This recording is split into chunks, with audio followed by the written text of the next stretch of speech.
Moi, je suis comédienne dans le doublage, notamment depuis 1998. Et en fait, moi, j'ai toujours voulu être comédienne. À 12 ans, je voulais être Louis de Funès. Bon, voilà, donc c'était pris. J'ai fait autre chose. J'ai commencé par le théâtre. Et puis un jour, j'ai un ami qui m'a dit « Mais pourquoi tu ferais pas du doublage ?» Et c'est vrai qu'à l'époque, je pense que les garçons pourront le confirmer, c'était pas très à la mode, le doublage. Et voilà, en fait, moi j'ai commencé comme ça, j'ai appelé une boîte, j'ai dit voilà, je voudrais assister, je suis comédienne. On m'a ouvert très gentiment les portes, j'ai assisté, j'ai commencé à faire quelques essais qui ont été concluants et j'ai commencé à travailler, en fait, assez rapidement. Voilà, en gros, c'est pour répondre à ta question.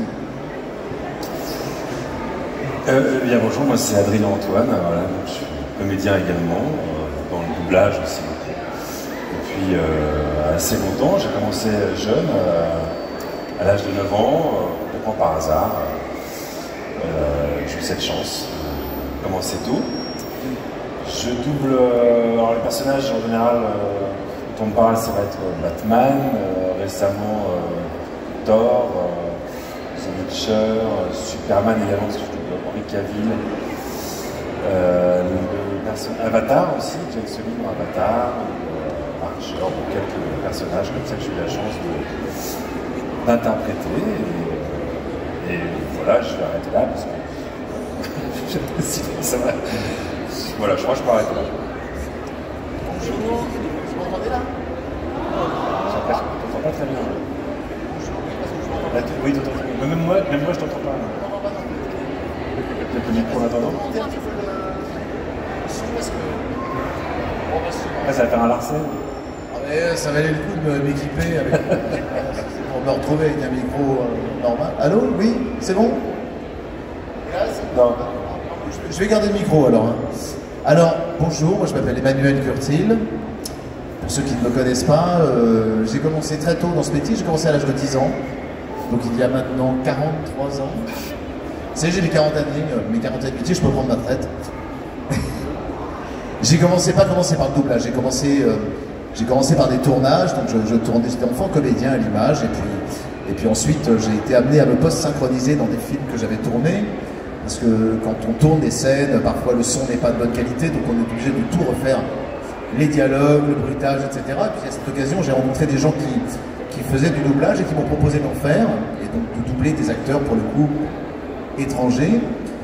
Et j'ai commencé comme ça, et puis après ça ne s'est plus arrêté. Alors les rôles sur lesquels on me reconnaît le plus, enfin on me reconnaît le plus, pas vraiment, mais disons les rôles un peu iconiques que j'ai fait, c'est The Mask. Vous avez entendu parler? Ouais, un petit peu. Et sinon il y a Chandler dans la série Friends, il y a Simba dans Le Roi Lion, et puis voilà. Et puis plus récemment, là, j'ai doublé un personnage qui s'appelle Adam dans Has-Been Hotel, voilà, que certains connaissent, je crois. Et puis je vais arrêter là parce que sinon on y est encore demain matin. Mais je l'ai dit, on y est encore demain matin. Voilà.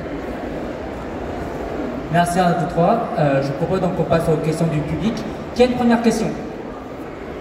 Vas-y. Je te propose de te présenter, juste de ton prénom. Je m'appelle David. Bonjour, comédien. J'avais une question, lorsque vous êtes sur une série et que le personnage qui vous doublez s'arrête, est-ce que ça vous touche ou est-ce que c'est un contrat comme un autre? Parfois ça nous soulage, parce que parfois c'est tellement nul qu'on est bien content que ça s'arrête, mais par exemple quand une série comme Friends s'arrête, effectivement,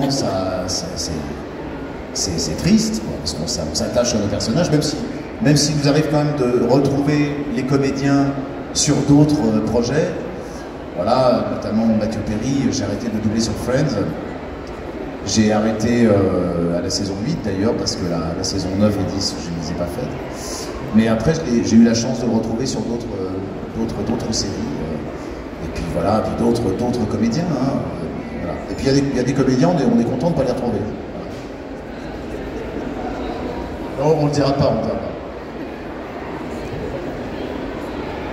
pas. Alors je vais vous passer mon micro. Oui, c'est juste pour faire la classe. Écoutez, oui, Manu a raison.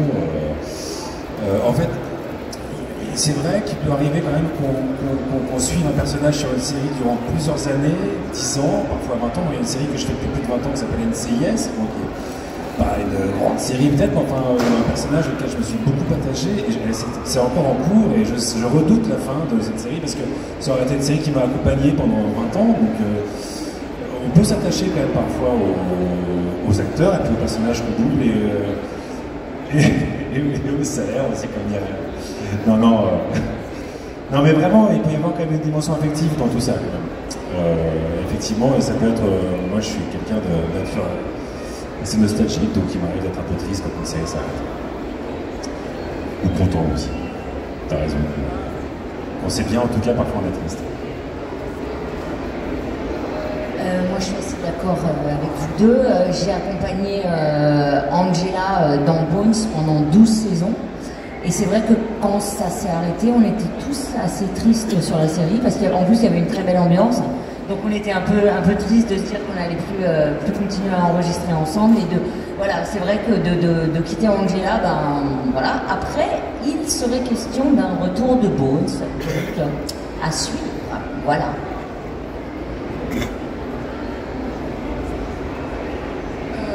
Je m'appelle Eugénie et je voulais savoir c'est lequel votre personnage préféré que vous avez doublé. Bah, moi je suis toujours un petit peu embêté quand on me pose, je ne sais pas trop quoi répondre, si ce n'est que c'est peut-être pas un personnage, mais je vais dire plutôt un comédien.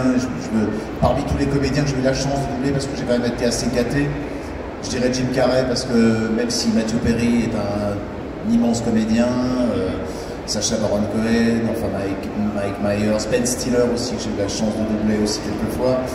Mais Jim Carrey, je dirais que c'est vraiment un acteur caméléon qui a pris beaucoup de risques, qui a abordé des registres très différents, aussi bien dans le domaine de la comédie que dans le drame. Voilà, il est toujours très surprenant. Et d'ailleurs, je crois que c'est pour ça qu'il a mis un terme à sa carrière, parce que là, je pense qu'il a fait le tour de tous les registres possibles qui lui ont été donnés d'explorer. Voilà. Mais Jim Carrey, vraiment, je crois que c'est vraiment le comédien que je préfère doubler de tous. C'est pareil, mais c'est toujours compliqué de répondre à ça, parce qu'on a fait beaucoup, et on a pris beaucoup de plaisir sur beaucoup d'acteurs et de personnages. C'est difficile d'en retenir un. Moi, je suis assez content de ceux que j'ai doublés dernièrement, sur lesquels je m'amuse beaucoup. Chris Hemsworth et Henry Cavill, qui sont des acteurs qui savent très bien interpréter les personnages un peu épiques, mais qui rajoutent aussi une petite distance, une touche d'humour qui est très, très agréable.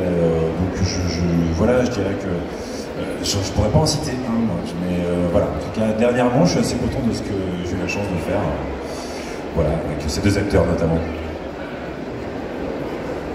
C'est très difficile de répondre à cette question, mais je pourrais en citer trois. Je pourrais dire bien sûr Erza Scarlett dans Fairy Tail, Bo-Katan dans Mandalorian et Yara Greyjoy dans Game of Thrones. Et j'ai en plus la chance de continuer à doubler l'actrice qui fait Yara Greyjoy, Gemma Whelan. Je la suis dans plein d'autres séries. Elle fait des choix artistiques très différents, donc c'est très agréable pour moi qui la suis.